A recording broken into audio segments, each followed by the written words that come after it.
Doctor Sirothia जी के लिखे एक शेर से आज के इस सत्संग की शुरुआत करते हैं। बड़ी प्यारी पंक्तियां हैं। इन्होंने लिखा है, सुख पाकर भी मन कहे नहीं मिला भरपूर। सुख पाकर भी मन कहे नहीं मिला भरपूर। तृषा सदा मन में रहे कभी नहीं हो दूर। कितना ही पानी हम पीते जाते हैं मगर प्यास नहीं बुझती। तृषा ज्यों की त्यों बनी रहती है, भूख मिटती ही नहीं। ये कैसा भोजन है जो हम कर रहे हैं।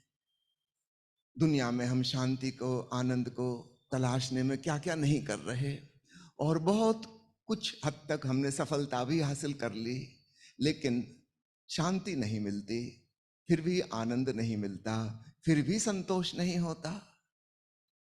कुछ विचित्र घटना घट रही है। बचपन में मैंने एक कहानी पढ़ी थी, शायद आपने भी पढ़ी हो, बच्चों की टेक्स्ट बुक में रहती है। आश्चर्य लोक में एलिस। एलिस नाम की एक छोटी लड़की मॉर्निंग वॉक को निकलती है। चलते चलते चलते बहुत दूर निकल जाती है। उसे पता ही नहीं चलता कि वो एक वंडरलैंड में, आश्चर्य लोक में पहुंच गई। चलते चलते काफी थक गई थी, भूखी थी, प्यासी थी। वो देखती है सामने आश्चर्य लोक की महारानी खड़ी हैं और उनके सामने टेबल पे भांति भांति के व्यंजन सजे हुए हैं, पेय पदार्थ रखे हुए हैं, और महारानी इशारे से बुला रही हैं कि एलिस आओ, ये स्वादिष्ट भोजन। एलिस चलती है, लेकिन थोड़ी देर बाद उसे समझ में आता है करीब करीब दोपहर हो गई, और जितनी दूर महारानी दिख रही थी अभी भी उतनी ही दूर हैं, दूरी कम नहीं हो रही। तब वो ठिठक के खड़ी हो जाती है। वो कहती है, ये कैसा आपका मायावी जगत है। मैं कब से चल रही हूं और हमारे और आपके बीच की दूरी कम ही नहीं हो रही। महारानी कहती, बेटी तुम धीरे धीरे चल रही हो, जरा तेज चलो। एलिस तेजी से चलना शुरू करती है, लेकिन जितनी तेजी से चलती उतनी और ज्यादा प्यासी हो जाती है, डिहाइड्रेटेड हो रही है, पसीना पसीना हो रही है। होते होते शाम का समय आ गया, लेकिन दूरी 1 इंच भी कम ना हुई। वो फिर रुक गई। उसने कहा, ये कैसा आश्चर्य लोक है, कुछ जादू हो रहा है, हमारे बीच की दूरी कम ही नहीं हो रही। महारानी हंसती हो, कहती है, सिर्फ तेज चलने से नहीं होगा, दौड़ना होगा। तेजी से दौड़ो, पूरी ताकत लगा के दौड़ो। एलिस दौड़ना शुरू कर देती है, लेकिन कुछ ही देर में सूरज ढलने को हो गया, अंधेरा होने लगा, और तब तब दिखना भी कम होने लगा। सब धुंधला धुंधला हो गया, और डर रहा था कि अब दौड़ने में गिर जाएगी, इतनी थक चुकी है कि गिर जाएगी चक्कर खा के। तब उसने आखिरी बार कहा कि महारानी, ये कैसी दुनिया है तुम्हारी। सुबह से शाम हो गई, मेरी भूख और प्यास पहले से भी ज्यादा बढ़ गई, और हमारे बीच की दूरी कम ही नहीं हो रही। तब महारानी ने कहा कि ये कोई जादू चमत्कारी दुनिया नहीं है, तुम जिस दुनिया से आ रही हो वो भी ऐसी ही है। देखो नीचे धरती पर। और तब अचानक नीचे का दृश्य खुल गया और एलिस एलिस को दिखाई दिया पृथ्वी पर अरबों लोग दौड़ रहे हैं। दौड़ते दौड़ते बूढ़े हो गए और अपनी अपनी कब्र में गिर रहे हैं, लेकिन जिस चीज को पाने के लिए दौड़ रहे थे वो चीज नहीं मिली। और महारानी ने कहा कि तुम्हारी दुनिया भी ऐसी है। वहां कब किसको संतोष मिला। बस लगता है कि अब मिल जाएगा, अब मिल जाएगा, अब मिल जाएगा, मिलता कभी भी नहीं। कोई 1-2 व्यक्तियों के साथ ऐसा होता तो हम सोचते कि उनकी भूल है, लेकिन अगर 8 अरब आदमियों में सभी के साथ ऐसा ही हो रहा है, तो फिर कोई ऐसी भूल होनी चाहिए जो सार्वजनिक रूप से, सार्वभौमिक रूप से हम सब कर रहे हैं और इसलिए उसका पता नहीं चल रहा। प्यारे मित्रों, आज की इस चर्चा में हम उस भूल को समझेंगे। वो भूल क्या है हमसे जो हो रही है, और एक बार समझ में आ जाए तो भूल बंद हो जाती है। भूल की एक खूबी है कि हम उसको नासमझी में, मूर्छा में ही कर सकते हैं। एक बार उसके प्रति हम जागृत हो जाएं कि कहाँ चूक हो रही है, फिर चूक कभी नहीं होती। यूरोप के एक बहुत महान दार्शनिक और कथाकार हुए हैं सैमुअल बेकेट। उनकी प्रसिद्ध किताब है एक कहानी, वेटिंग फॉर द गोडोट। इस कहानी में सिर्फ दो पात्र हैं। एक सड़क के किनारे पुलिया पर दोनों बैठे हुए हैं, उदास मुंह लटकाए हुए। काफी देर हो गई बैठे बैठे। फिर एक कहता है कि हम गोडोट का इंतजार कर रहे हैं, वो अभी तक आया नहीं। ये जर्मन की कहानी है। तो जर्मनी भाषा में गोडोट का अर्थ करीब करीब गॉड जैसा, परमात्मा जैसा होता है। गोडोट की प्रतीक्षा। वो दूसरा कहता है कि हाँ बहुत देर हो गई, अब तक तो उसे आ जाना चाहिए था। फिर बैठे हैं दोनों, इंतजार कर रहे हैं। कहानी में घटना कोई नहीं घटती, सिर्फ उनका मनोवैज्ञानिक विश्लेषण चलता है कि वो कैसी चिंता में, फिक्र में गुजर रहे हैं, कितने परेशान हैं, व्यथित हैं। फिर वो पहला आदमी पूछता है कि क्या उसने वादा किया था कि वो आएगा। दूसरा कहता है मुझे कुछ पक्का नहीं पता कि गोडोट ने वादा किया था। फिर दोनों प्रतीक्षा करने लगते हैं। फिर शंका पैदा होती है कि गोडोट है भी कि नहीं, हम जिसकी प्रतीक्षा कर रहे हैं वो है भी या नहीं। दूसरा कंधा बिचकाता है कि मुझे क्या पता। तो कहता फिर इंतजार क्यों कर रहे हो। कहते हमको क्या पता, हमसे पहले जो लोग पुलिया पे बैठे थे वो लोग भी कर रहे थे प्रतीक्षा, तो उनकी देखा सीखी हम करने लगे। ना गोडोट के बारे में पता है भी कि नहीं है, ना किसी ने वादा किया है आने का। फिर वो सवाल उठता है कि फिर हम क्या करें। तो कहते देखो सिर्फ बड़ी मुश्किल खड़ी हो जाएगी, अब बैठे हैं तो कम से कम प्रतीक्षा ही करें, हो सकता है आता ही हो। क्या पता आ ही जाए। मालूम तो हमें कुछ नहीं उसके बारे में, ना कोई आश्वासन है ना कोई वायदा है। लेकिन हमारे पहले भी पीढ़ी दर पीढ़ी लोग इंतजार करते रहे हैं, तो क्या सब वो मूर्ख थे क्या। हमें भी इंतजार करना चाहिए। और फिर दोनों बैठ जाते हैं इंतजार करने, और इंतजार जारी रहता है। सैमुअल बेकेट ने ये कहानी जो लिखी है पूरी मनुष्य जाति के ऊपर एक कटाक्ष है, एक व्यंग है। हम सबके साथ यही दुर्घटना घट रही है। हम जिंदगी की पुलिया पे बैठे हैं, जहां पहले हमारे पूर्वज बैठे थे, दादे परदादे बैठे थे। और वो जो इंतजार कर रहे थे कि कभी संतोष मिलेगा, कभी शांति होगी, कभी आनंद होगा, करते करते एक दिन वो विदा हो गए। फिर उत्तराधिकार में, वसीयत में हमको यही लिखा मिला है कि तुम भी इंतजार करना, हम भी कर रहे हैं। और हम अपने आगे वाली पीढ़ियों को पकड़ा जाएंगे कि बेटा प्रतीक्षा करना, जरूर संतोष मिलेगा। जरूर कोई बड़ी भारी भूल हमसे हो रही है। मैं आपसे कहना चाहता हूं कि जिस शांति की, संतोष की, आनंद की हम प्रतीक्षा में हैं, उसी के आधार पर यह लोक और परलोक दोनों की सारी गतिविधियां चल रही हैं। संसार में कोई धन कमाने में लगा है, कोई राजनीतिक पदों पर, कोई प्रतिष्ठा पाने में, कोई घर गृहस्थी बसाने में, कोई बड़ा मकान और महंगी कार और नया मोबाइल खरीदने में, कोई किसी दिशा में, कोई किसी दिशा में।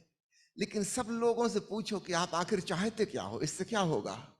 सब लोग एक ही जवाब देंगे कि इससे हमको बड़ी शांति मिलेगी, आनंद होगा। कम से कम ऐसी हमको भ्रांति है, इसीलिए हम यह सब मेहनत कर रहे हैं। और संसार में दौड़ते दौड़ते जब समझ में आता है कि बात नहीं बन रही, हम जो कर सकते थे हमने कर लिया, काफी कुछ सफलता हासिल कर ली, फिर भी बात नहीं बनी, तब आदमी अध्यात्म की तरफ मुड़ जाता है। तब वह ध्यान में, पूजा प्रार्थना में, भक्ति में, आदि आदि चीजों में संलग्न हो जाता है। तो चाहे हमारा सांसारिक जीवन हो, चाहे हमारा आध्यात्मिक जीवन हो, दोनों में एक बात मुख्य है। यहां तक कि चाहे कोई आस्तिक हो चाहे नास्तिक हर व्यक्ति आनंद चाहता है, शांति चाहता है। हो सकता है वो ईश्वर को ना माने, हो सकता है वो स्वर्ग नरक को ना माने, हो सकता है वह शास्त्रों में भरोसा ना करे, लेकिन उससे कहो, पूछो तुम जो जीवन जी रहे हो किस लिए, वो यही कहेगा कि हम प्रतीक्षा में हैं कि हम जो कर रहे हैं उससे आनंद होगा, एक दिन संतोष घटित होगा। तो चाहे आस्तिक हो चाहे नास्तिक, चाहे धार्मिक हो चाहे सांसारिक, चाहे भोगी हो चाहे योगी, हम सबकी खोज आनंद केंद्रित है। इस बात को खूब अच्छे से समझना। चाहे हमने ऐसा कभी सोचा हो, बैठ के विचारा हो, मनन किया हो अथवा ना किया हो, जब भी हम चिंतन मनन करेंगे हम पाएंगे हमारी सारी क्रियाकलापों का मुख्य केंद्रीय बिंदु आनंद की तलाश है। मैं निवेदन करता हूं मां प्रिया से आगे इस विषय पर प्रकाश डालने के लिए। स्वामी जी ने जो आपसे बातें कही उसको सुन के मुझे एक गजल की लाइन याद आती है। वक्त अच्छा भी आएगा नासिर, वक्त अच्छा भी आएगा नासिर, गम न कर जिंदगी पड़ी है अभी, गम न कर जिंदगी पड़ी है अभी। इसी आशा में हम सभी जीते हैं कि जिंदगी में एक ना एक दिन निश्चित रूप से हमें आनंद मिलेगा। हमें समझाया गया है, हमें सिखाया गया है बचपन से कि अच्छी शिक्षा होगी, अच्छा धन होगा, अच्छा नाम होगा, अच्छी पद प्रतिष्ठा होगी, आनंद फिर मिलेगा। सब कुछ मिल जाता है, हम बाहर प्रयास करते हैं, सफलताएं मिलती हैं, संपत्ति मिल जाती है, शांति नहीं मिलती। बाहर प्रसिद्धि मिल जाती लेकिन भीतर सिद्धि नहीं मिलती। भीतर वैसा सब कुछ उखड़ा उखड़ा है, भीतर कोई स्वर नहीं है, भीतर आनंद ही नहीं, बेसुरापन है। क्यों? क्योंकि हम जो खोज रहे हैं बाहर वो वहां पर है ही नहीं। एक बार एक बहुत बड़ा हीरे का व्यापारी यात्रा कर रहे थे, वो कश्मीर से कन्याकुमारी तक, बड़ी यात्रा थी लंबी। एक चोर को ये सूचना मिल गई कि एक बहुत बड़ा सेठ जो है वो बहुत सारे महंगे हीरे लेकर यात्रा करने जा रहा है, और फिर चोर पीछे लग गया। नामी चोर था और उसे कभी कभी भी असफलता नहीं मिलती थी किसी भी चीज को हासिल करने में। लंबी यात्रा में इसने दोस्ती भी कर ली सेठ से और बातचीत भी करता रहा, और जब भी सेठ बाहर जाए, बाथरूम जाए, उसके सब सामानों को वो तहस नहस कर दे, खोजने की कोशिश करे, उसे कुछ मिले ना। 3 दिन की लंबी यात्रा थी। अंतिम दिन जब वो विदा होने लगे तो चोर ने सेठ से कहा कि मैं अपना परिचय आपको दे ही देता हूँ कि मैं एक नामी चोर हूँ, और मैंने आपसे बस एक प्रश्न करना है कि आपने वो हीरे कैसे छुपाए थे कि जो मुझे मिले नहीं, क्योंकि मैं आज तक नाकामयाब नहीं हुआ, और अपनी इस नाकामयाबी से मुझे बहुत ही दुख है इसका। लेकिन मुझे ये दुख से बड़ा ये है कि एक भीतर एक जिज्ञासा है कि आपने ऐसी कौन सी जगह थी जहां वो हीरे छुपाए थे और मैं असफल रहा। तो चोर ने कहा, मैंने जान लिया। सेठ ने बोला कि मैं जान लिया था जिस दिन तुम मेरे पास आए मित्रता करने, मैं समझ गया था तुम चोर हो, और जैसे ही तुम इधर उधर हुए मैंने अपनी हीरे की थैली तुम्हारे बैग में रख दी। तुमने मेरे जगह मेरे सब जगह देखा सिवाय अपने बैग को देखकर, वहां नहीं खोजा। सबसे सुरक्षित जगह मुझे वही लगी, और मैं सफल हो गया, तुम असफल हो गए। ठीक हमारी हालत भी ऐसी है।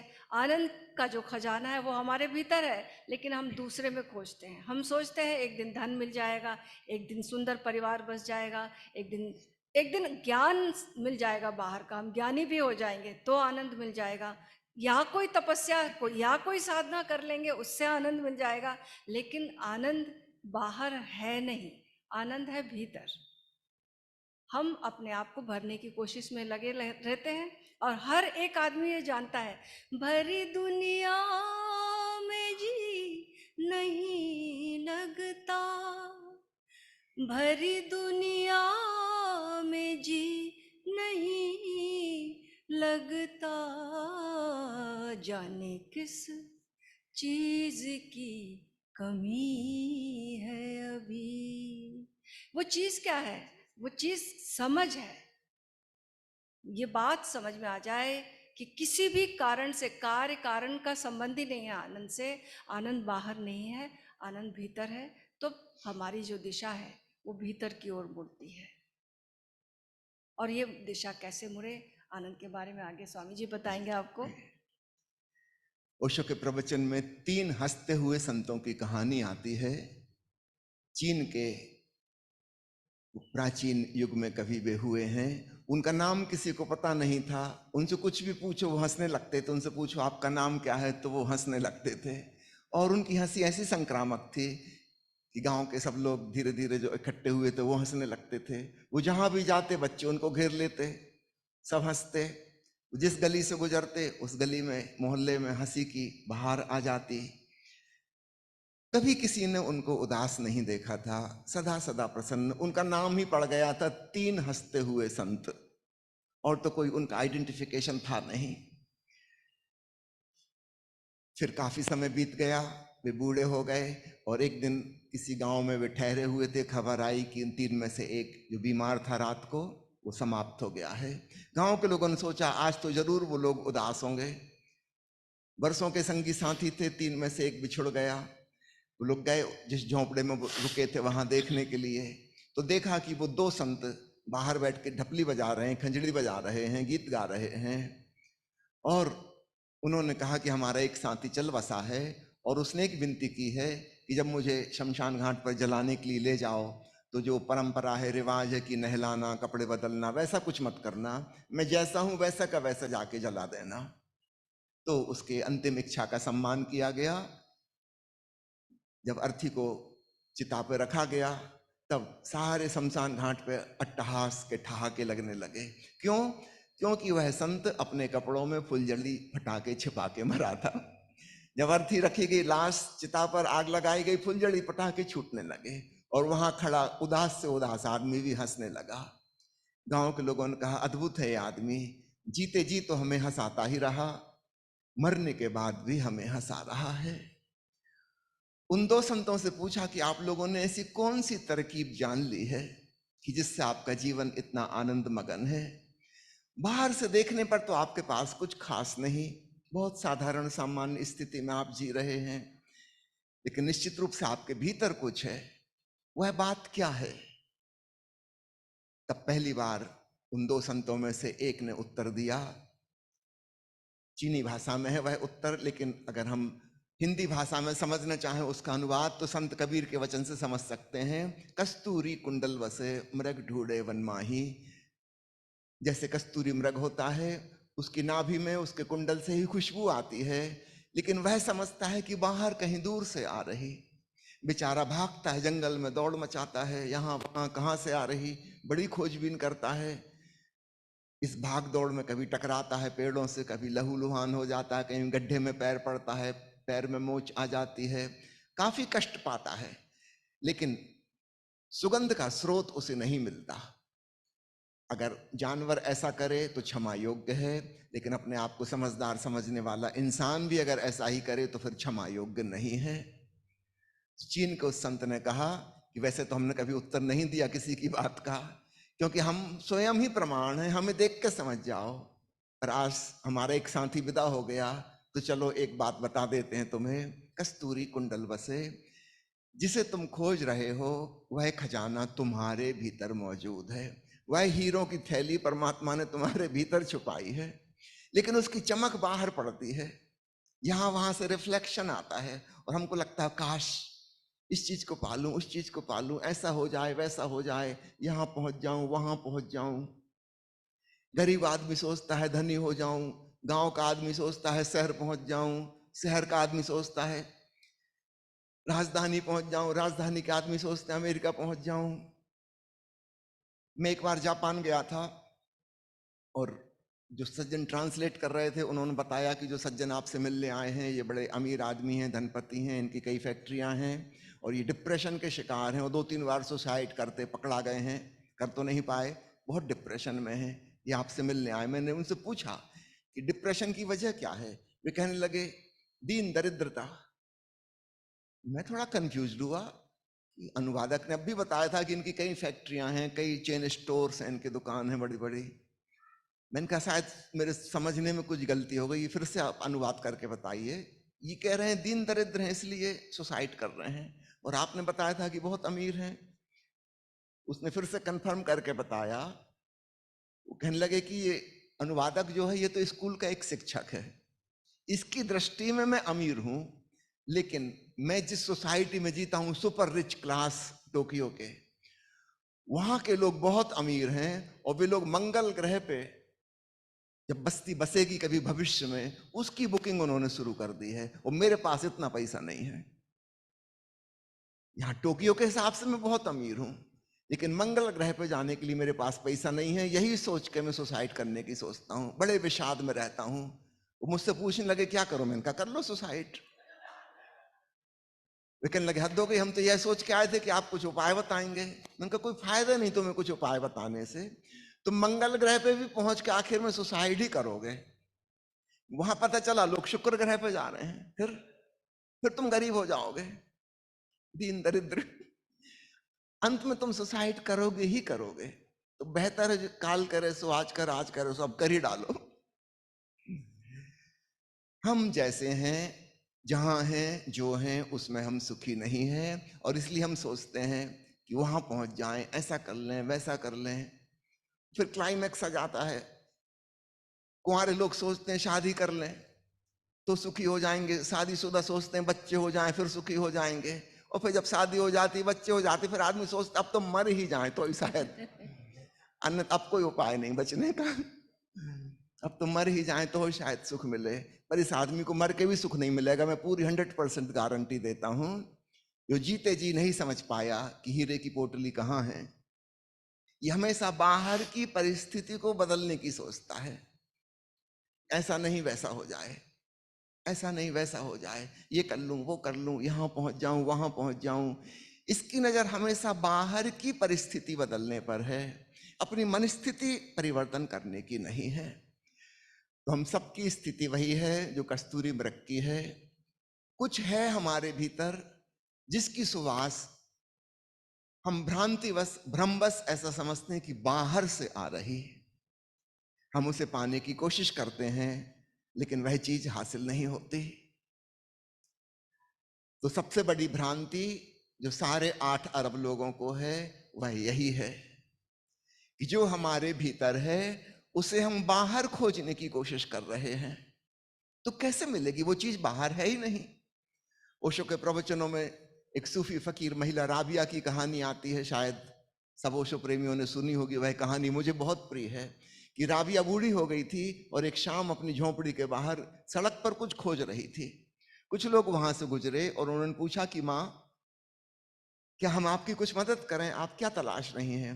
राबिया ने कहा बेटा, मेरे कपड़ा सिलने की सुई जो थी वो गुम गई है, तो उसको खोज रही हूं। वो लोग भी खोजबीन करने लगे, लेकिन सड़क बड़ी थी और सूरज ढला जा रहा था, अंधेरा अंधेरा होने को था। एक युवक ने पूछा कि माँ, इतनी छोटी सी सुई इतने बड़े सड़क पर खोजना बहुत मुश्किल है, आप एग्जैक्टली बताओ गिरी कहाँ है, तो हमें ढूंढने में सफलता मिलेगी। राबिया ने कहा कि बेटा ये ना पूछो कि सुई कहाँ गिरी है, क्योंकि सुई तो झोंपड़ी के अंदर गिरी थी। वे लोग हंसने लगे। उन्होंने कहा तुम्हारा बुढ़ापे में दिमाग खराब हो गया क्या? जब झोंपड़े में सुई गिरी है तो बाहर क्यों खोज रही हैं? खुद पागल और हमको भी पागल बनाया, आधे घंटे से हम परेशान हो रहे हैं। फिर राबिया खड़ी हो गई, वो लोग सब हंसने लगे। तब राबिया और भी जोर से हंसी और उसने कहा तो मैं तो तुम्हारी ही तर्क सरणी का अनुगमन कर रही हूं। तुम बताओ, तुम जिस आनंद को खोज रहे हो वो तुमने कहां खोया?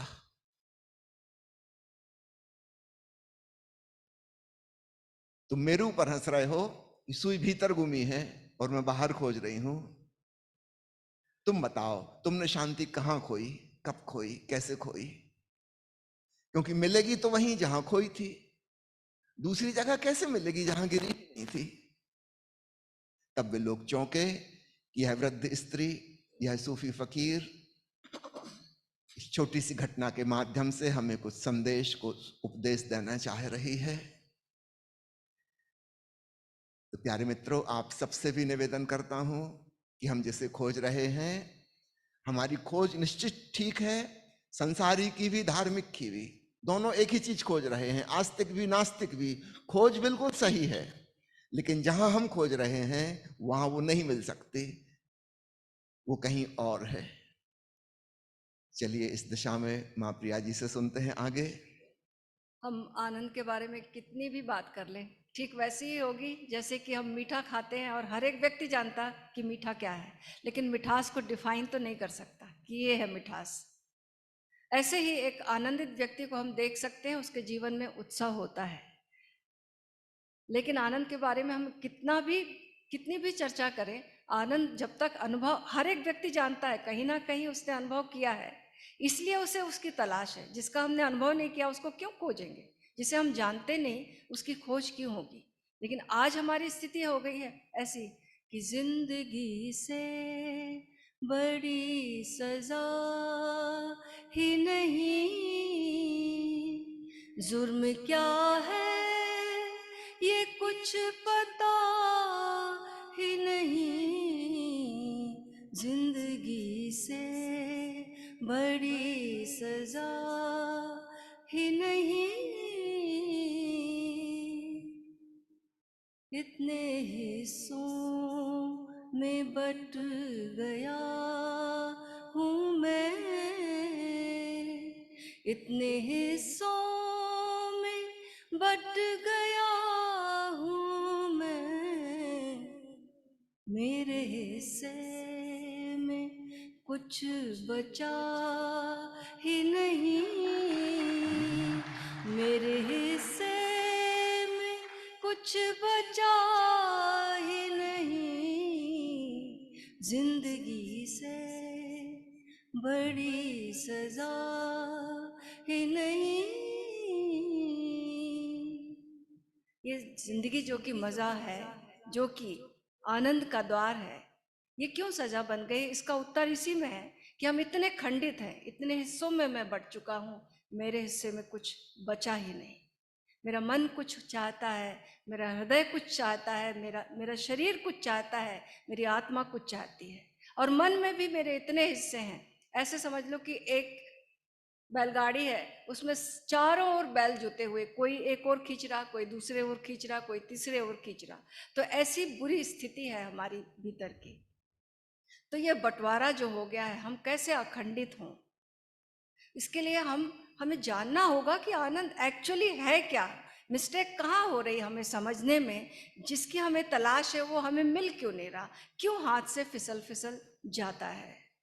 तो हमें समझना होगा कि शरीर के तल पर सुविधा है। आप कंफर्टेबल जगह पर हो, कंफर्टेबल बिस्तर है, बाहर कंफर्टेबल सब कुछ है, तो आप सुविधा महसूस करोगे। और अगर बाहर असुविधा है, गर्मी है, परेशानी है, घर अच्छा नहीं है, रहने को सही नहीं है चीज़ें, यानी लाख असुविधा हो सकती है, बीमारी है, शरीर में कष्ट है। तो शरीर में कष्ट हो सकता है, पीड़ा हो सकती है, या स्वास्थ्य हो सकता है, सुविधा हो सकती है, पेन हो सकता है, या प्लेजर हो सकता है।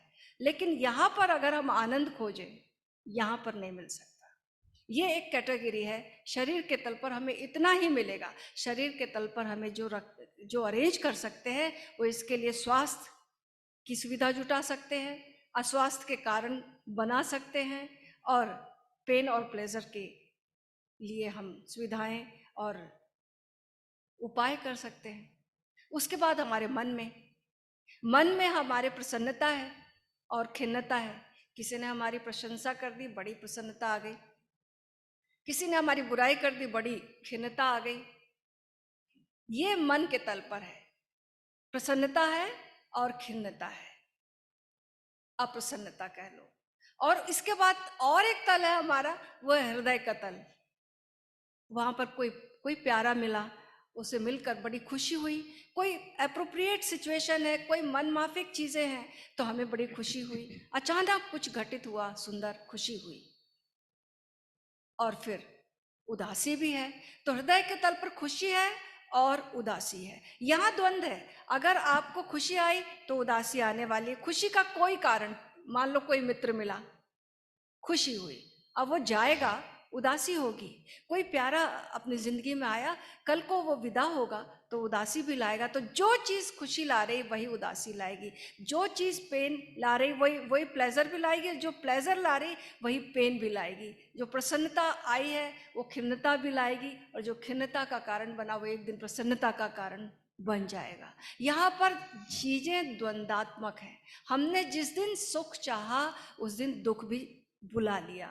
हमने जिस दिन प्रसन्नता को ज़्यादा मूल्य दिया, उस दिन हमने खिन्नता को भी आमंत्रित कर लिया। तो हम द्वैत के बिना यहाँ पर जी नहीं सकते। लेकिन एक आत्मा का तल है, हमारा अंतरतम, वहाँ पर कोई द्वैत नहीं है। वो वहाँ पर आनंद, और वहाँ किसी कारण से नहीं है, वो अकारण है, क्योंकि वो हमारा स्वभाव है।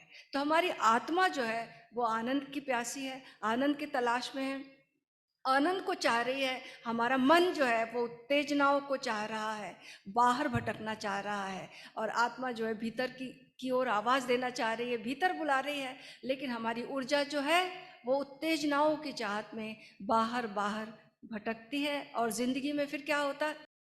जिंदगी की राहों में रंजो गम के मेले हैं, जिंदगी की राहों में रंजो गम के मेले हैं।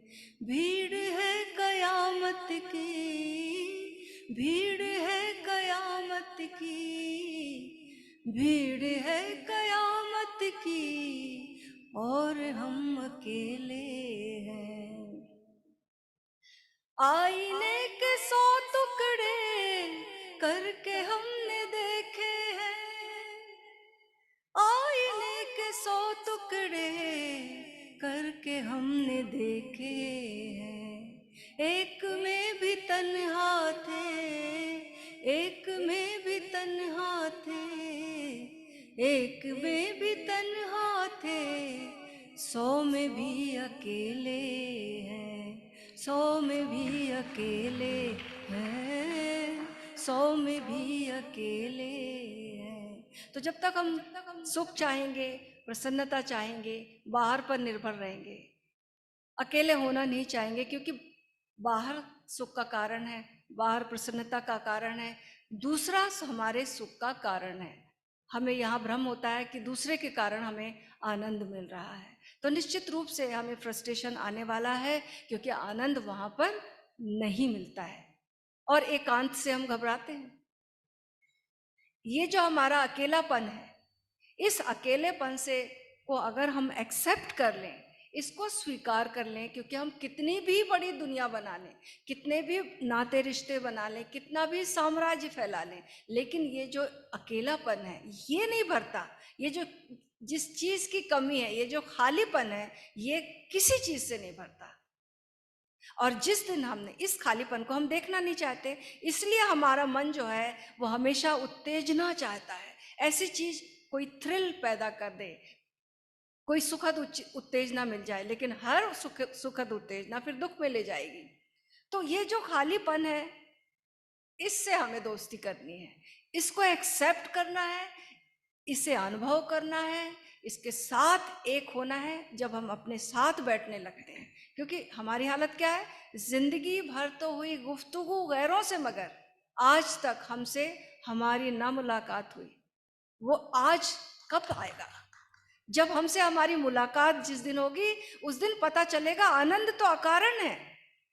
अपने भीतर हम जाते हैं, जो खालीपन हमें लगता है, जो अकेलापन लगता है, एक दिन इसमें रस आने लगता है, एक दिन ये अच्छा लगने लगता है, इतना कंफर्टेबल लगने लगता है, इतना सुकून, इतना चैन मिलने लगता है अपने आप के साथ में, अपने भीतर अकारण हमें अच्छा एक गुड फीलिंग आने लगती है। और धीरे धीरे जब हम इसमें रमने लगते हैं, तो ये अकेलापन एकांत में बदल जाता है, यानी अपने होने का रस आने लगता है। इस एकांत में, इस सन्नाटे में जब हम बैठते हैं, इसमें एक संगीत सुनाई देने लगता है, और उस संगीत को सुनते सुनते हमारे भीतर, भगवान बुद्ध ने कहा है कि इतने हजारों शास्त्रों को, हजारों शब्दों को पढ़ने से बेहतर उस एक शब्द को जानो, उस एक शब्द को पढ़ो जिसको पढ़ने से शांति मिलती है। वो एक शब्द क्या है? वो जो संगीत गूंजता है अपने भीतर, वह संतों ने उसे शब्द कहा है। जब हम उसे सुनते हैं, तब हम पाते हैं कि कितनी रसपूर्ण जीवन, कितनी रसपूर्ण हमारी बीइंग है। वो रस बाहर नहीं है, जो भी रस बाहर आता है उसी के कारण आ रहा है, उसी रस जो जो भीतर है उसके कारण वही रिफ्लेक्शन बाहर आ रहा है। देखो, जब कोई अचानक कभी कोई प्रिय मिलता है, अचानक कोई बेस्ट फ्रेंड आपका, आपको एक्सपेक्ट नहीं कर रहे थे आप, अचानक उससे मिलना हो जाता, आपके भीतर कितना आनंद आता है, बहुत आनंद आता है। लेकिन आपके घर में किसी की मृत्यु हो गई हो और उसके बाद वो अचानक कोई मित्र आए, तो क्या वो खुशी होगी, वो थ्रिल होगा? नहीं हो सकता। क्यों? क्योंकि हमारी आनंद की धारा कट चुकी है उस समय। हम दुख में से जुड़े हुए हैं तो हम वो आनंद नहीं आ सकता। अगर हमारे भीतर आनंद है तो वही रिफ्लेक्शन, अचानक जब कोई घटना घटती है तो हम ठिठक जाते हैं, और उस ठिठकने में, उस ठहरने में, वो जो हमारे भीतर जो आनंद निरंतर बह रहा है वो ओवर पावर कर जाता है और हम आनंदित हो जाते हैं।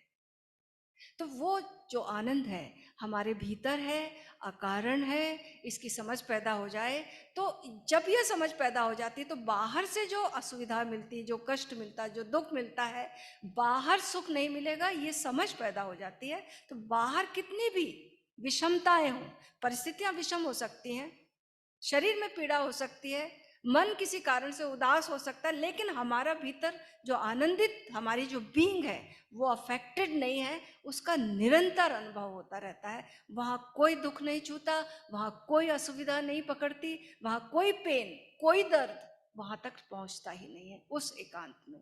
उस एकांत से दोस्ती का करने का नाम ही तो ध्यान है, और जिसकी सारी कला ओशो ने हमें सिखाई है। बहुत खूब।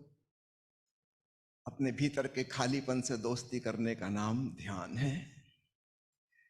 इस संदर्भ में सुख दुख और आनंद को फिर से एक बार समझ लें। हम जिसको सुख दुख कहते हैं वो क्या है?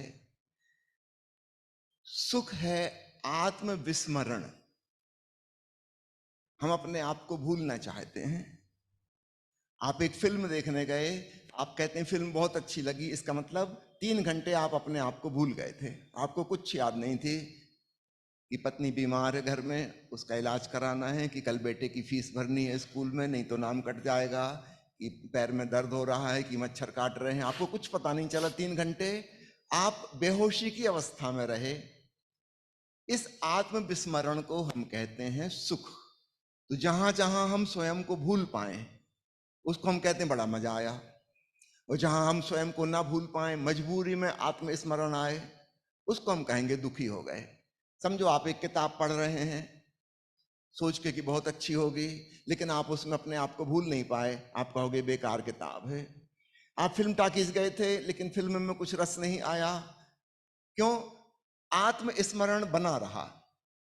हम चाह नहीं रहे थे कि बना रहे, हम तो भूलने के लिए टिकट खरीद के आए थे, लेकिन स्मरण अपना बना ही हुआ है तो हम कहेंगे ये फिल्म बेकार है।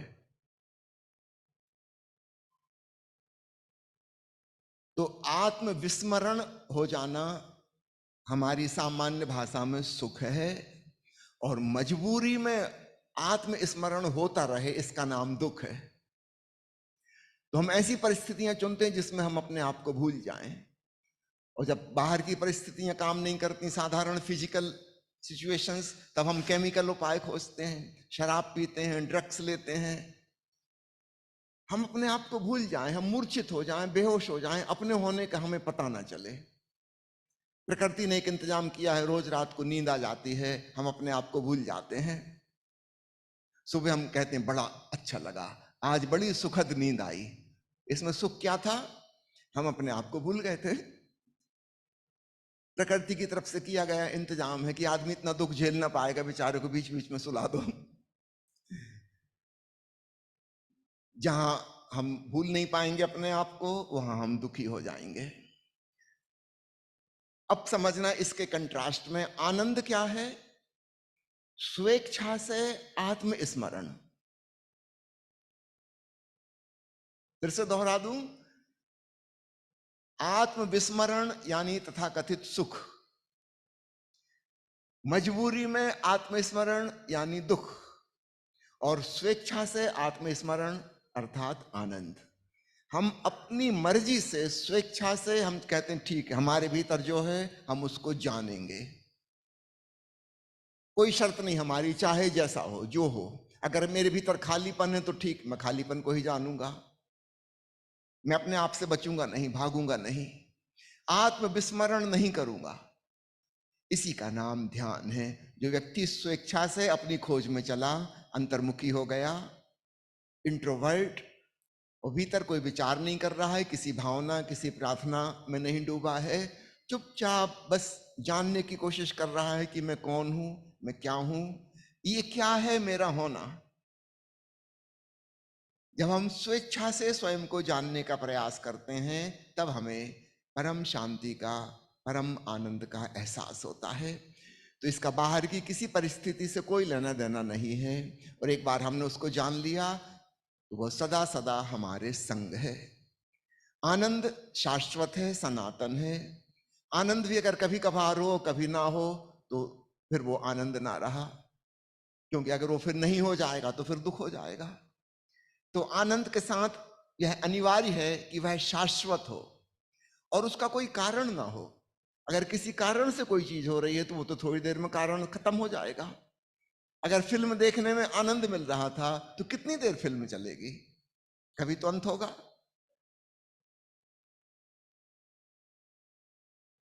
कारण सहित जो भी मिलेगा उसका नाम सुख है, वह आनंद नहीं है। और वह क्षणभंगुर होगा, थोड़ी देर टिकेगा, थोड़ी देर बाद खत्म हो जाएगा। मैं स्वस्थ हूं शारीरिक रूप से, लेकिन क्या भरोसा कितनी देर ये स्वास्थ्य टिकेगा, कोई भी नहीं जानता। कभी भी बीमारी आ सकती है। अगर मैं शरीर की एक खास सिचुएशन का आग्रह करता हूं कि यह बनी रहे, ऐसा सदा नहीं हो सकता। चीजें हमारे हाथ में सब कुछ नहीं है, तो फिर उसका उल्टा होगा, उसका दुख भी होगा। लेकिन आत्मिक तल पर जो आनंद है, जो ध्यान में डूबकर प्राप्त होता है स्वयं को जानने से, उसका ना कहीं शुरुआत होती ना कहीं समापन होता, वह सदा सदा है। और इसलिए उपनिषद के ऋषियों ने उसको सच्चित आनंद कहा है। तीन चीजें जोड़ी हैं। सत्य का मतलब होता है शाश्वत सत्य। सपना और सत्य में यही भेद है। कैसे हम पहचानते हैं कि कोई चीज सपना है? रात को जब हम सोए थे तो वो कहानी नहीं थी, फिर अचानक नींद में एक कहानी शुरू हुई, और फिर अचानक नींद खुल गई सुबह और पता चला वो कहानी छूट गई। तब हम कहते हैं कि वो सपना था। यही प्रमाण है ना सपने का। पहले वो नहीं था, बाद में फिर नहीं हो गया, बीच में ऐसा लगता था कि है। उसकी वास्तविकता एक प्रकार का इल्यूजन, एक भ्रम थी। पहले भी नहीं था, बाद में भी नहीं है, तो बीच में कैसे हो सकता है? जरूर भ्रांति थी, सपना था। तो इसके कंट्रास्ट में सत्य की परिभाषा क्या है? जो पहले भी था, बीच में भी है और बाद में भी है। अनादि और अनंत, बिगिनिंगलेस, एंडलेस। हमारे भीतर जो आनंद है वह सत्य है, अर्थात वह सपने की तरह नहीं है। सत्य, चित, आनंद। और तीसरा शब्द जोड़ा है चित्त। चित्त यानी चैतन्य, कॉन्शियसनेस, अवेयरनेस। जब हम खूब सजग होते हैं, अपने भीतर की अवेयरनेस की मात्रा, होश की मात्रा को बढ़ाते हैं, तब हमें अपने आंतरिक आनंद का एहसास होता है। जितना होश हमारा बहिर्मुखी चेतना में है, एक्सट्रोवर्ट अवेयरनेस में, वो बहुत कम है। तो संसार की चीजों का तो पता चलता है, उसमें आत्मज्ञान नहीं होता। स्वयं को जानने के लिए थोड़ा ज्यादा होश चाहिए, और होश की दिशा स्वयं की तरफ चाहिए। अगर मैं एक टार्च लेके एक अंधेरे कमरे में जाता हूं, तो जहां टार्च का फोकस बनता है वहां की चीजें तो उजागर हो जाएंगी, लेकिन शेष कक्ष में अंधकार होगा, उनका पता ना चलेगा। अगर टार्च को हम दूसरी तरफ घुमा दें तो दूसरी चीजों का पता चलेगा, पहले वाली चीजें खो जाएंगी। तो हमारी जो चेतना है, आत्मा की जो रोशनी है, वह बाहर के जगत की वस्तुओं पर, ऑब्जेक्ट्स पे पड़ती है, वो चीजें उजागर होती हैं और हम खुद अंधेरे में रह जाते हैं। एक प्राचीन कहावत है ना, दिया तले अंधेरा। तो हमारी आत्मा की रोशनी संसार की सब वस्तुओं पे पड़ रही है, बस स्वयं से चूक गए, हमें अपना भर पता नहीं चल रहा। क्या ये हो सकता है कि हमारी चेतना पलटकर अपनी तरफ आ जाए, थोड़ी देर के लिए सही? चलो 24 घंटे में से 23 घंटे हम संसार के लिए दे दें, घंटा भर के लिए ध्यान मगन हो जाएं, और उसमें करना क्या है? सिर्फ अपनी चेतना को अपनी तरफ वापस ले आना है। दिए के नीचे का अंधकार मिट जाए, प्रकाश किरण वापस लौट आए, तब हमें अपने भीतर के सत्य का एहसास होता है। तो जिसे हम सच्चित आनंद कहते हैं, वह सत्य है अर्थात शाश्वत है, और उसे जानने का उपाय चैतन्य है, ध्यानमय होना है, ध्यान मगन होना है, more and more aware, more and more sensitive towards one self. आपने एक शब्द सुना होगा, राधा, भगवान कृष्ण की प्रसिद्ध गोपी का नाम, शायद आपको पता है कि नहीं। प्राचीन शास्त्रों में राधा का कहीं कोई उल्लेख नहीं आता, इस नाम की कोई गोपी नहीं थी। ये तो बहुत हजारों साल बाद किन्हीं ऋषियों ने, कवियों ने ये नया नाम गढ़ा। क्यों गढ़ा? कुछ इशारा करने के लिए। सामान्यतः हमारी चेतना की धारा एक्सट्रोवर्ट अवेयरनेस है, हम बहिर्मुखी हैं, हमारी आत्मा हमारी इंद्रियों से होकर संसार की तरफ जा रही है, हमारी धारा बाहर को ओर बह रही है। अगर यह धारा पलट जाए तो धारा से राधा बन जाए, अर्थात अंतर्मुखी चेतना। तो भीतर भगवान से, कृष्ण से मिलन हो जाए। माने अभी थोड़ी देर पहले कहा ना, भीतर एक शब्द गूंज रहा है, ओंकार की महाध्वनि गूंज रही है, उसी को संतों ने कहा है श्याम भीतर हमारे बंसी बजा रहे हैं। उस अनहद नाद को सुनो। तो जब हमारी चेतना की धारा पलट कर राधा बन जाती है, तब हमें अपने ही भीतर श्याम की बंसी सुनाई पड़ती है, प्रभु से मिलन हो जाता है। वह परम घटना ध्यान में घटित होती है, और तब आनंद का अनुभव होता है, सच्चित आनंद का एहसास होता है। उसका कोई कारण बाहर नहीं है, वह हमारा स्वभाव है। उसे बाहर हम किसी चीज से नहीं पा सकते, किसी चीज से नहीं, याद रखना। मुझे एक लतीफा स्मरण आ रहा है, एक यूनिवर्सिटी का प्रोफेसर गणित का अपने छोटे बच्चे के जन्मदिन के लिए एक उपहार खरीदने गिफ्ट शॉप पे गया। और गिफ्ट शॉप वाला उसको जानता था, उसने कहा ये प्रोफेसर साहब, जब मेरे बच्चे का जन्मदिन है उसके लिए कुछ खिलौना दो। उसने कहा एक जोरदार खिलौना आपके लिए देते हैं, ये लीजिए, एक मैथमेटिकल क्विज, एक पहेली है, एक क्यूब शेप का है, प्लास्टिक का, उसमें नंबर लिखे हुए हैं और रंग हैं 6 प्रकार के क्यूब में। तो उनको घुमा के नंबरों को इस प्रकार जमाना है कि एक तरफ सब लाल रंग के हो जाएं, दूसरी तरफ सब पीले हो जाएं, एक तरफ सफेद, एक तरफ नीले, इस प्रकार 6 रंग के 6 तरफ जम जाएं। वो प्रोफेसर को खुद ही गणित में मजा आता था, वो उसको घुमा घुमा के करने लगा। 2-3 मिनट बीत गए, यहां से जमाओ तो वहां बिगड़ जाता है, वहां जमाओ तो ये बिगड़ जाता है, लाल रंग एक तरफ ठीक करो तो वो पीले और हरे बिगड़ गए, उनको जमाने की कोशिश की तो लाल और सफेद बिगड़ गए। 5-6 मिनट हो गए, उसके माथे पे पसीने की बूंदें आ गई। दुकानदार देख रहा है कि प्रोफेसर साहब परेशान हो रहे हैं। उसने पीठ कंधे पे हाथ रख के कहा कि सर आप चिंताग्रस्त मत होइए। उसने कहा यार ये कितना कठिन पहेली है, जब मैं हल नहीं कर पा रहा, मेरा बेटा कैसे करेगा, वो तो छोटा है बहुत।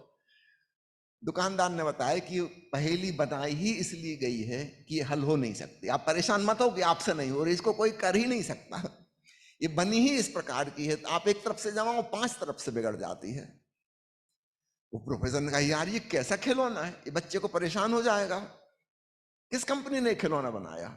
उसने कहा कि ये सबक सिखाने के लिए बच्चों को कि बेटा जिंदगी भी ऐसी पहेली है, तुम एक तरफ से जमाओगे 5 तरफ से बिगड़ जाएगी। बाहर के जगत में हम किसी भी विधि इस पहेली को नहीं जमा सकते, लेकिन मजे की बात है भीतर जाते से हम पाते हैं कि सब कुछ जमा जमाया है, सब कुछ जमा जमाया है, कुछ करना भी ना पड़ा। बात सिर्फ इतनी, हम कैसे राधा से धारा बन जाएं, कैसे हम अंतर्मुखी हो जाएं। जो संसार उन्मुख हमारी चेतना है, वह स्व उन्मुख आत्म केंद्रित कैसे हो जाए।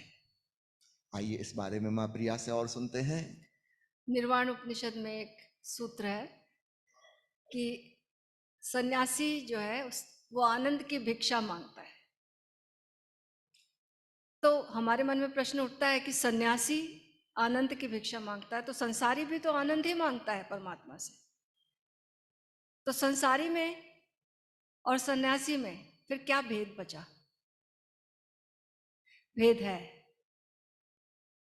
भेद ये है कि हम आनंद मांगते हैं, लेकिन कैसे मांगते? वाया मांगते हैं। हे प्रभु, हमें एक अच्छी बेस्ट कार मिल जाए तो हमें आनंद आ जाए। हे प्रभु, हमें अच्छा बेटा मिल जाए तो आनंद आ जाए। हमारी अच्छी गृहस्थी हो जाए, हमारा अच्छा धन बढ़ जाए तो हमें आनंद मिल जाए। अगर तुमसे कोई कहे कि सीधा आनंद मिल जाए, तो हम कहेंगे नहीं नहीं, हमें पहले कार चाहिए, फिर आनंद चाहिए, सीधा आनंद नहीं चाहिए। लेकिन सन्यासी जो है वो कहता है, हे प्रभु, मुझे आनंद की भिक्षा चाहिए। उसे कोई साधन नहीं चाहिए, सीधा आनंद चाहिए। तो हमारी चाह में और सन्यासी की चाह में ये फर्क है, क्योंकि आनंद सीधा ही मिलता है, किसी कारण से नहीं मिलता। और कैसे मिलता है फिर? जब ये समझ पैदा हो जाती है।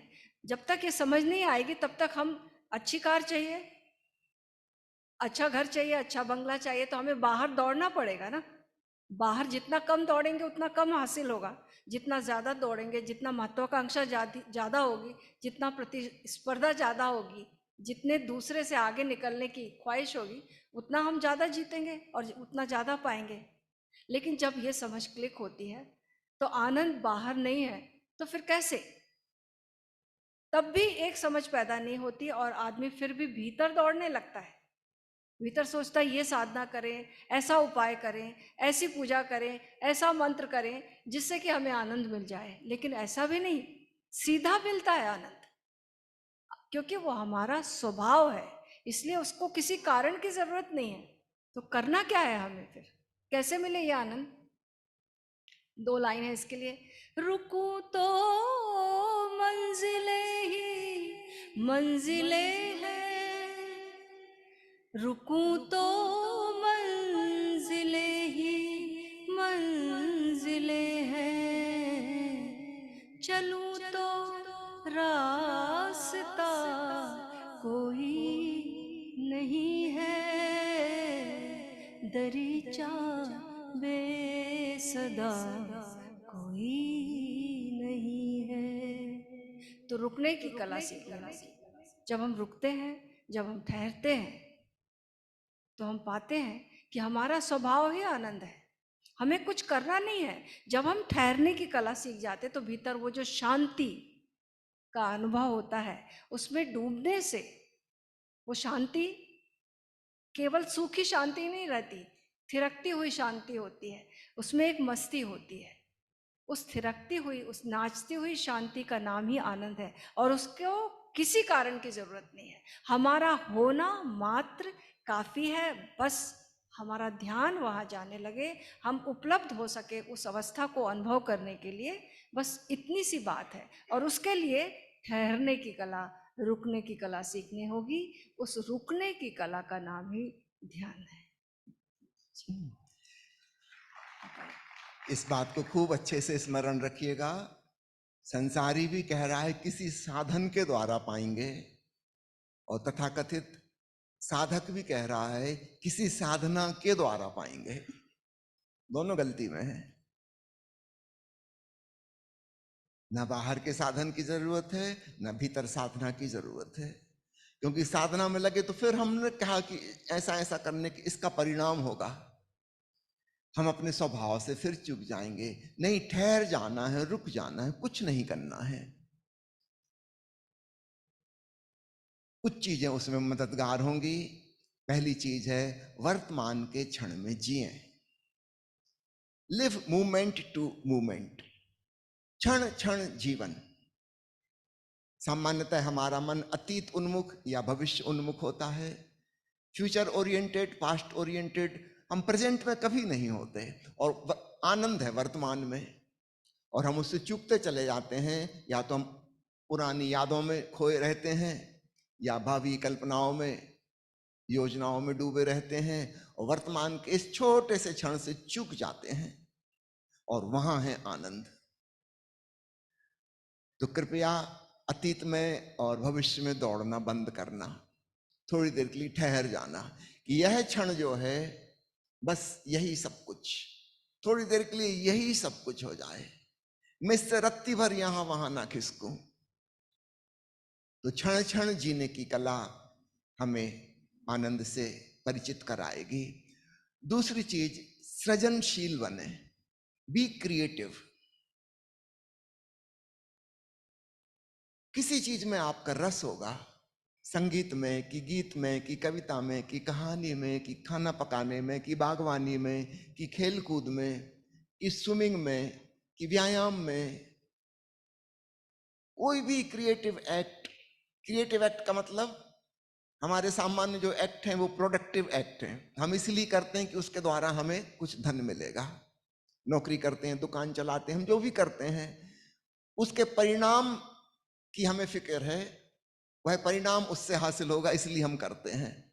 और जब मैं कहता हूं सृजनात्मक कर्म करें, बी क्रिएटिव, मेरा मतलब है कुछ ऐसा करें जिससे कुछ और मिलने को नहीं है, वह करना अपने आप में ही आनंददायी है। समझो आपको मॉर्निंग वॉक का शौक है, किस लिए मॉर्निंग वॉक कर रहे हैं? मजा आ रहा है इसलिए कर रहे हैं। अब ये अलग बात है कि स्वास्थ्य भी मिल जाता है, वो एक साइड इफेक्ट है, बाई प्रोडक्ट है। असली तो हमको मजा आ रहा था, हम इसलिए कर रहे थे। कोई तैर रहा है, कोई गीत लिख रहा है। अभी डॉक्टर सिरोठिया साहब ने लॉकडाउन में 8 किताबें लिख ली। कल मुझे 4 किताबें उपहार देके गए। और गजब की बात है, अभी पिछले बरस में जबलपुर गया था, वहां पे पत्रकार वार्ता में मुझसे पूछा गया था कि क्या आप इस पक्ष में हैं कि मेडिकल कॉलेज की पढ़ाई हिंदी भाषा में, मातृभाषा में होनी चाहिए? मैंने कहा निश्चित होनी चाहिए, क्यों नहीं होने चाहिए? जब जर्मन के लोग जर्मनी भाषा में पढ़ते हैं, जापान के लोग जापानी भाषा में पढ़ते हैं, कोरिया के लोग कोरियन भाषा में पढ़ते हैं, भारत के लोग अपनी मातृभाषा में क्यों नहीं पढ़ सकते? कहने लगी ये तो बहुत कठिन है। मैंने कहा मैं ऑलरेडी काफी कुछ लिख चुका हूं हिंदी भाषा में मेडिकल साइंस के बारे में, मेरी 2 किताबें पब्लिश हो चुकी हैं, कोई कठिनाई नहीं है। तो डॉक्टर सिरोठिया की किताब कल मैंने देखी तो मुझसे बहुत आगे निकल गए, कल्पना से दूर। इन्होंने तो कविता बना दी, मेडिकल साइंस, मेडिकल लिटरेचर की हिंदी में कविता, जिसको गाया जा सकता है। और याद रखना, जब हम किसी चीज को हम गा सकते हैं तो कंठस्थ हो जाती है। इनकी किताब देख के मुझे याद आया, जब मैं पढ़ता था मैं भी यही करता था, जो चीज मुझे बहुत कठिन लगती थी उसकी मैं कविता बना लेता था। फिर नहीं भूल सकते उसको। केमिस्ट्री का फार्मूला हम भूल जाएंगे, लेकिन अगर उसको हमने तुक में ढाल लिया तो फिर नहीं भूलेंगे। कोई मुझसे पूछता है आपका फोन नंबर क्या है, मैं कहता हूं रुको गा के बताता हूं। 70 273 273 72।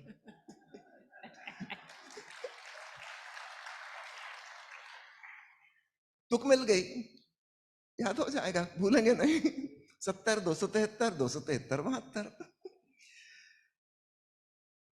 कुछ क्रिएटिव करो, सवाल ये नहीं किससे क्या मिलेगा, हमको करने में ही रस आ गया,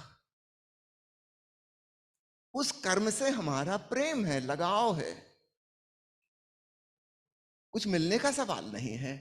तो पहली बात कही मैंने, क्षण क्षण जियो, live in the present moment, भूत भविष्य में मत डोलो। दूसरी बात मैंने कही, बी क्रिएटिव। तो जिस चीज में आपको रस आता है, हम सबके व्यक्तित्व रुचि रुझान अलग अलग हैं, तो आप ही जान सकते हैं आपको किस चीज में रस आता है। थोड़ा उसको खोजिए, खोजेंगे तो मिल जाएगा, और कम से कम घंटा भर उसमें लगाइए। एक बार एक ऐसा हुआ, एक दंपति मेरे पास आए, दोनों में काफी झगड़ा हो रहा था और तलाक होती थी। मैंने उनसे अलग अलग उनके दुख पूछे, कठिनाई पूछी, क्या है। मुझे समझ में आ गया कि ऐसा कोई मुख्य काम का नहीं है कि जबरदस्ती एक दूसरे पर दोषारोपण कर रहे हैं, इधर से शादी होगी तब से ऐसा हो रहा है, वैसा हो रहा है, ये वो।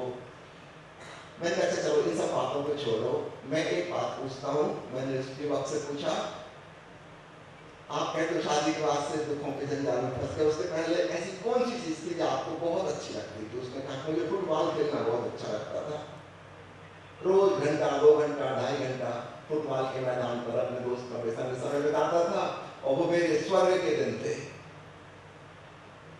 मैंने उसकी पत्नी से पूछा कि तुम बताओ, तुमको सबसे ज्यादा सुखदायी क्या लगता था? उसने कहा मुझे सितार बजाना और तबला बजाना अच्छा लगता था। मैं 1.5 घंटे की रोज क्लास लेती थी अपने शिक्षक से और घंटा भर और अलग से रियाज करती थी। वे मेरे जीवन के सर्वाधिक सुखदायी क्षण थे। मैंने किसी वक्त से पूछा कि तुमको फुटबॉल खेलने की मनाही तुम्हारी पत्नी ने की है? कहने लगे नहीं, ऐसी तो कोई बात नहीं, शायद इनको तो पता भी नहीं, कभी जिक्र ही नहीं हुआ इस मामले में। मैंने पत्नी से पूछा कि तुमको सितार और तबला बजाने की मनाही सज्जन ने की है? बोले नहीं। मैंने कहा तुम्हारे पास सितार तो मायके में छोड़ा है। मैंने कहा जब तुम दहेज में अपने बाप को लूट लाई तो दहेज और तबला और उठा लाती हैं, तबला और सितार वो क्यों छोड़ आई वहां? चूहों के लिए? किसके लिए छोड़ आई? कहने लगी अभी तो 10 साल बीत गए तो सब खराब हो गया। मैंने कहा कल ही जाके खरीदो सितार तबला, एक म्यूजिक टीचर का इंतजाम करो और उसके आदमी से कहा कि तुम ढूंढो अपने दोस्तों को, वे भी तुम्हारी तरह दुखी हो रहे होंगे, सबको बुलाओ वापस फुटबॉल के मैदान पे और कल से शुरू करो फुटबॉल खेलना। और मैंने कहा मैं 2 महीने बाद मेरे पास आना और फिर बताना तुम दुखी हो कि सुखी हो। 2 महीने बाद आए, मेरे पैर पकड़ लिए, उन्होंने कहा गजब कर दिया आपने, ये मुद्दे हमने कभी सोचे ही नहीं थे। हम सोचते थे हमारे दुख का कारण ये है, ये सोचते थे उसके दुख का कारण मैं हूं। और वस्तुतः स्थिति ये थी कि जिस चीज में मुझे रस था वो मैंने ही छोड़ दिया था, किसी ने छुड़ाया नहीं था। और पत्नी ने कहा मैं भी बड़ी भूल में थी, अब मैं फिर से संगीत सीख रही हूं, मगन हो जाती हूं, उसके बाद मुझे सब कुछ अच्छा लगता है। 2 घंटे उसमें बीतते हैं, 22 घंटे मेरे बड़े सुखदायी हो जाते हैं। वही पति जो पहले खराब लगता था, दुख का कारण लगता था, अब वो बड़ा सहयोगी लग रहा है। पति की दृष्टि भी बदल गई पत्नी के प्रति। उस पत्नी का कहीं कोई दोष नहीं था। आप अपने सुख का, जिसमें आपको रस है, उसका अपने सृजनशीलता के लिए मौका नहीं देंगे अपनी जिंदगी में, तो दूसरा क्या करेगा? दूसरे को क्या पता? ये जिम्मेवारी तो आपकी स्वयं की बनती है। तो इस बात को खूब स्मरण रखिएगा, ज्यादा से ज्यादा सृजनशील हो। और तीसरी और आखिरी बात जो सहयोगी होगी अपने भीतर ठहराव में, वो है जीवन ऊर्जा का ऊर्ध्वगमन। सामान्यतः हमारी जीवन ऊर्जा नीचे के चक्रों की ओर बह रही है। योग की भाषा में हमारे सूक्ष्म शरीर में 7 चक्र हैं। यदि हम ध्यानपूर्ण होते हैं, कुछ व्यायाम प्राणायाम करते हैं और कुछ खास खास विधियां हैं जैसे मूलबंध के ध्यान की विधि, उससे हमारी ऊर्जा ऊर्ध्वगामी होती है, ऊपर के चक्रों की ओर प्रवाहित होती है और तब हम अपने भीतर के आनंद के प्रति सेंसिटिव और संवेदनशील हो जाते हैं।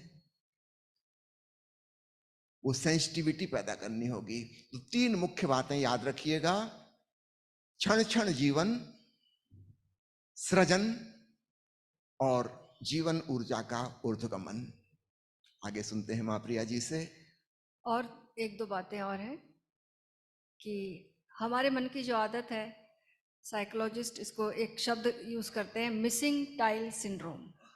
जैसे हम किसी इमारत में गए हैं, किसी बिल्डिंग में गए हैं, वहाँ बहुत सारी टाइल्स लगी हुई हैं, लेकिन अगर एक टाइल वहाँ मौजूद नहीं है तो उस खाली जगह को बार बार देखने की आदत ये हमारे मन की है। जैसे हमारे दांत एक टूट गया, बाकी दांत हैं वहाँ जीभ नहीं जाएगी, लेकिन उस खाली जगह पर बार बार जाएगी। तो इस आदत पर ध्यान देना है कि जो नहीं है वहाँ ध्यान ना ले जाने की बजाय जो है वहाँ पर ध्यान ले जाए।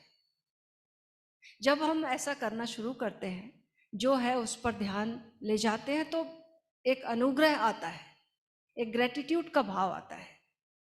और जब हम अनुग्रह भाव से भरते तो हमारा आनंद में वृद्धि होती है। जब हम शिकायत भाव से भरते तो आनंदित नहीं हो सकते। और शिकायत भाव से जरूर भरेंगे जब हम मिसिंग चीज़ों को देखेंगे, अभावग्रस्त नज़रिए को रखेंगे, जहाँ जो अभाव है उस पर नज़र डालेंगे, तो निश्चित रूप से यही होने वाला है। हम हमेशा शिकायत में जिएंगे और आनंदित कभी भी नहीं हो सकते। तो जो है, जब हम उसको देखना शुरू करते हैं तो एक धन्यवाद का भाव आता है, अनुग्रह का भाव आता है। और याद रखना, ये जो ग्रेटिट्यूड का जो भाव है, इसी से आनंद बढ़ता है।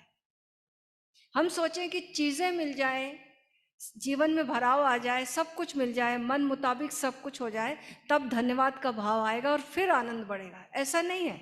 बहुत सारे लोग हैं जिनके जीवन में सब कुछ है, लेकिन आनंद कहाँ है?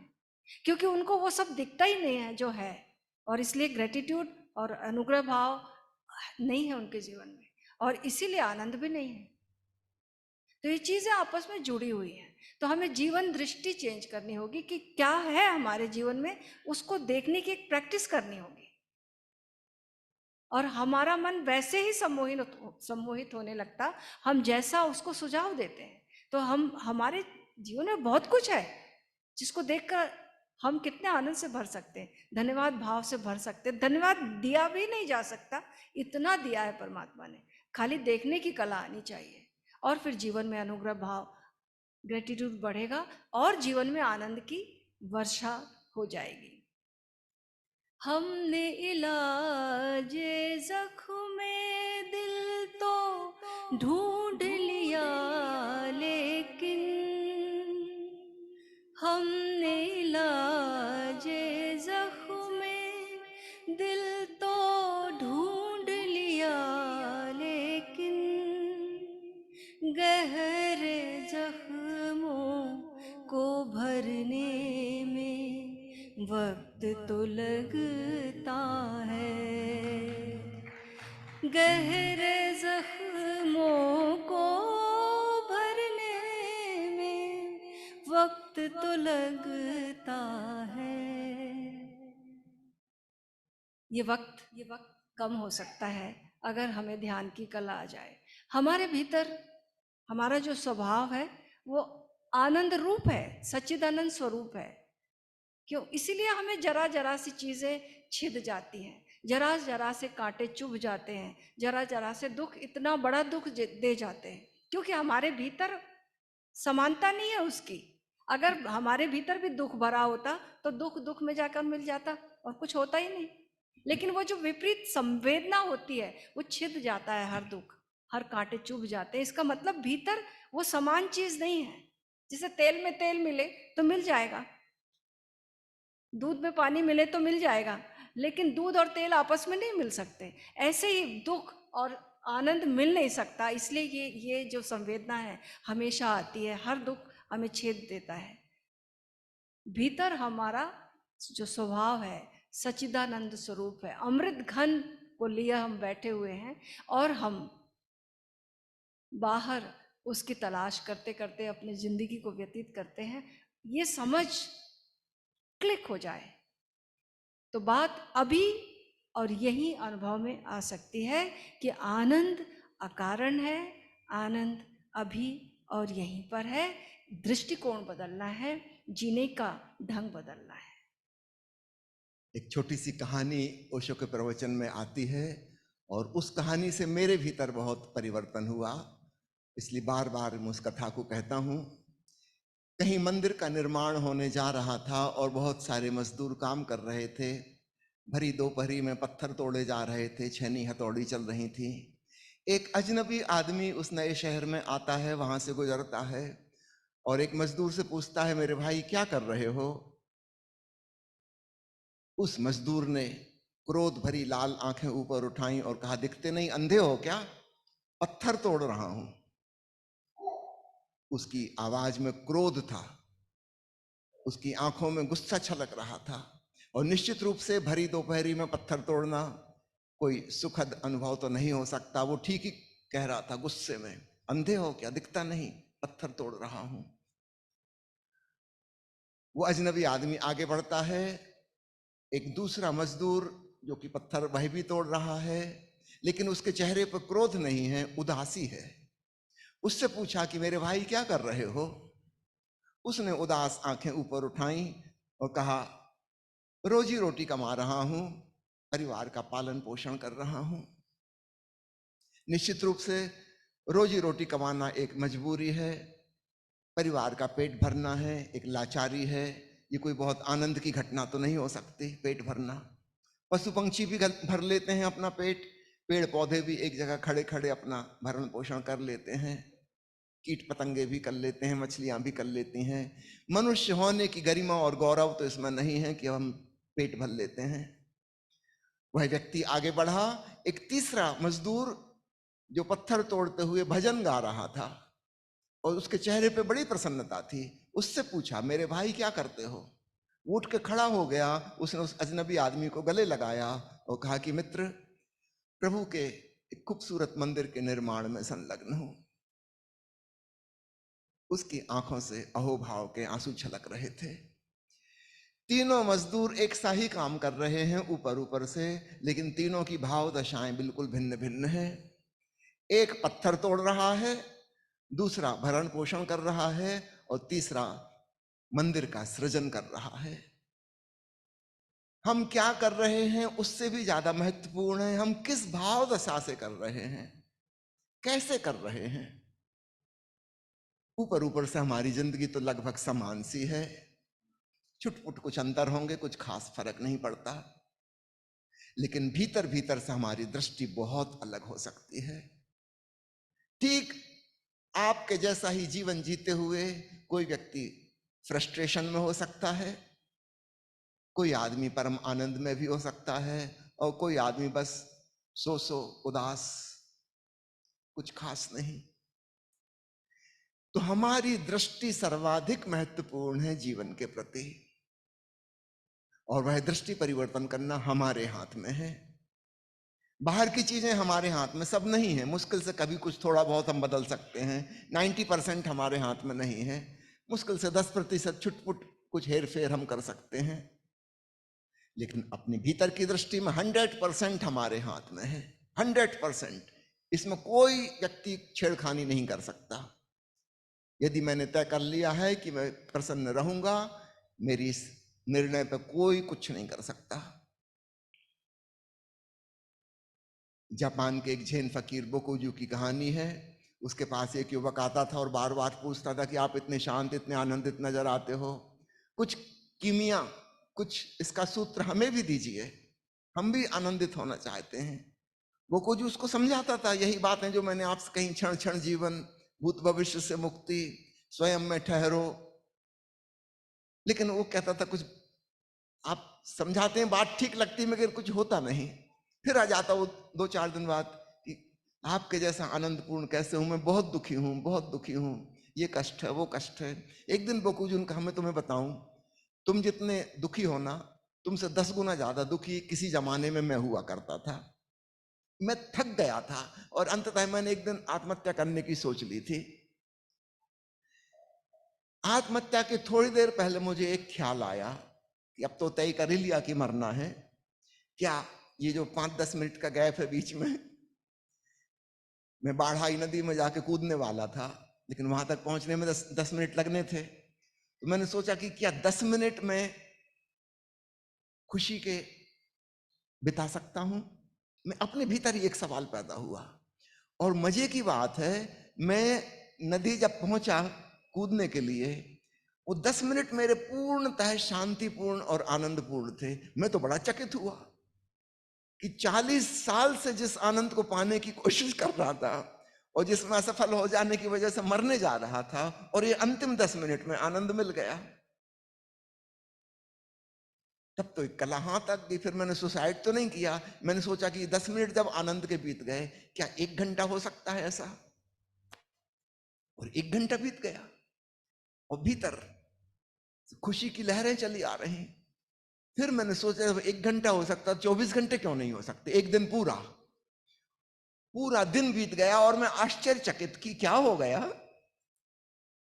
मैंने पोस्टपोन कर दिया कि मान लो एक दिन नहीं हुआ आनंद तो कल सुसाइड कर लेंगे, ऐसी जल्दी भी क्या है।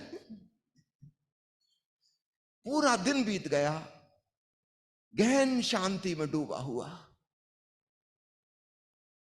फिर तो कला हाथ लग गई। फिर तो रोज के रोज मैं सुबह उठता हूं, मैं अपने आप को आवाज लगाता हूं, बोकुजू, और फिर खुद ही उत्तर देता हूं, यस सर। फिर मैं कहता हूं, बोकुजू क्या इरादे हैं, एक दिन और खुश रहना है?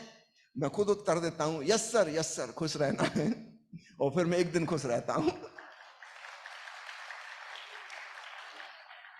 और होते होते उसने कहा अब तो मैं बूढ़ा हो गया, 40 साल पहले की घटना तुम्हें बता रहा हूं, अब मैं 80 साल का हो गया। उस दिन से मैं बस खुश हूं। बाहर की परिस्थितियां तो सब प्रकार की आती जाती हैं, उससे कोई फर्क नहीं पड़ता। मेरे भीतर की खुशी, मेरे भीतर का आनंद सदा बहार है।